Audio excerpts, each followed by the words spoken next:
तिच्यासोबत पावसात कधी भिजला असाल जोडीने. तिच्यासोबत पावसात कधी भिजला असाल जोडीने, एक चॉकलेट अर्ध अर्ध खाल्लं असेल गोडीने. भर दुपारी उन्हात कधी तिच्या सोबत तासन तास फिरला असाल, झंकारलेल्या सर्व स्वाने तिच्या कुशीत शिरला असाल. प्रेम कधी रुसणं असतं, डोळ्यांनीच हसणं असतं. प्रेम कधी रुसणं असतं, डोळ्यांनीच हसणं असतं.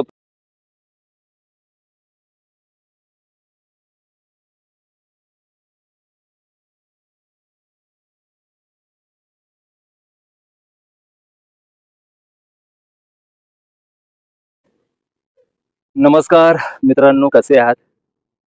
तुम्ही थंबनेल पाहिलेलं आहे, त्यामुळे आजचा व्हिडिओ कशा संदर्भात आहे ते तुम्हाला चांगलं माहिती आहे.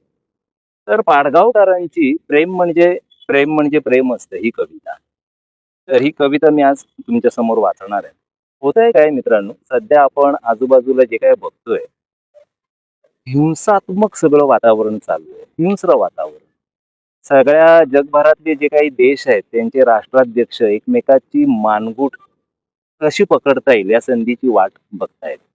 आणि दोन देशांमधलं असेल किंवा देशांतर्गत असेल, सगळं हिंसा हिंसा आणि तशाच पद्धतीचं सगळं वातावरण निर्माण झालेलं आहे.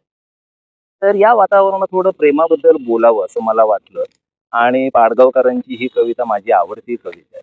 म्हणजे एका बाजूला पाडगावकर जिप्सी नावाची जिप्सी शीर्षक असलेली जी काही कविता लिहितात आणि त्यामध्ये ते जे काय मांडतात जिप्सी या एकंदर त्यांच्या मनातला जिप्सी कसा आहे ते, किंवा सलाम नावाची कविता, आणि त्याहून अगदी वेगळे तुम्हाला पाडगावकर प्रेम म्हणजे प्रेम असतं या कवितेमध्ये सापडतात.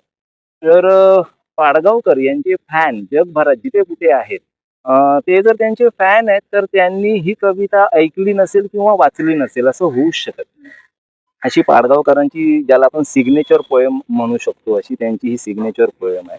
की पाडगावकर म्हणजे प्रेम म्हणजे प्रेम म्हणजे प्रेम असतं असं लगेच लोकांच्या लक्षात येतं. तर ती कविता आज मी वाचतोय, लक्ष देऊन ऐका. मंगेश पाडगावकर यांची कविता. शीर्षक आहे प्रेम म्हणजे प्रेम म्हणजे प्रेम असतं.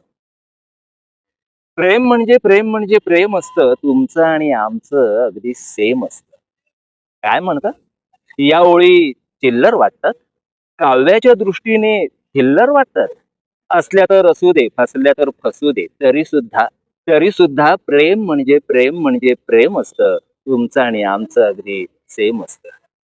इश्य म्हणून प्रेम करता येतं. इश्य म्हणून प्रेम करता येतं, उर्दू मध्ये इश्क म्हणून प्रेम करता येतं. व्याकरणात चुकलात तरी प्रेम करता येतं, कॉन्व्हेंट मध्ये शिकलात तरी प्रेम करता येतं. 16 वर्ष सरली की अंगात फुलं फुलू लागतात. 16 वर्ष सरली की अंगात फुलं फुलू लागतात, जागेपणी स्वप्नांचे झोपाळे झुलू लागतात. आठवतं ना, तुमची माझी 16 जेव्हा सरली होती, होडी सगळी पाण्याने भरली होती. लाटांवर बेभान होऊन नाचलो होतो, होडी सकट बुडता बुडता वाचलो होतो. बुडालो असतो तरी सुद्धा चाललं असतं, प्रेमानेच अलगद वर काढलं असतं. तुम्हाला ते कळलं होतं, मला सुद्धा कळलं होतं, कारण प्रेम म्हणजे प्रेम असतं, तुमचं आणि आमचं अगदी सेम असतं.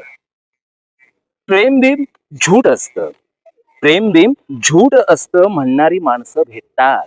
प्रेम म्हणजे सोम नुसतं मानणारी माणसं भेटतात. असाच एक जण चक्क मला म्हणाला, आम्ही कधी बायकोला फिरायला नेलं नाही, 5 मुलं झाली तरी प्रेम बिम कधी सुद्धा केलं नाही, आमचं काही नडलं का, प्रेमाशिवाय अडलं का. त्याला वाटलं मला पटलं. तेव्हा मी इतकंच म्हटलं, प्रेम म्हणजे प्रेम असतं, तुमचं आणि आमचं अगदी सेम असतं. तिच्यासोबत पावसात कधी भिजला असाल जोडीने.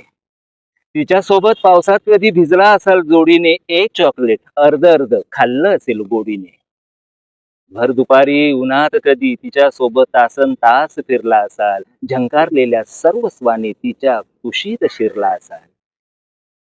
प्रेम कधी रुसणं असतं, डोळ्यांनीच हसणं असतं. प्रेम कधी रुसणं असतं, डोळ्यांनीच हसणं असतं. प्रेम कधी भांडतं सुद्धा, दोन ओळींची चिठ्ठी सुद्धा प्रेम असतं, घट्ट घट्ट मिठी सुद्धा प्रेम असतं. प्रेम म्हणजे प्रेम म्हणजे प्रेम असतं. तुमचं आणि आमचं अगदी सेम असतं. अ, अशी ही कविता आहे मंगेश पाडगावकर यांची. तर पुन्हा एकदा ऐका मित्रांनो. आणि काही नाही, आजूबाजूला जे काही हिंसात्मक वातावरण एकंदर चालू आहे त्यात भाग घेऊ नका. प्रेम प्रेम करा एकमेकावरती आणि पाडगावकर वाचत चाला. बाकी नवीन कवितेच्या निमित्ताने पुन्हा एकदा भेटूया. तोपर्यंत tata, bye bye, sayonara, bye.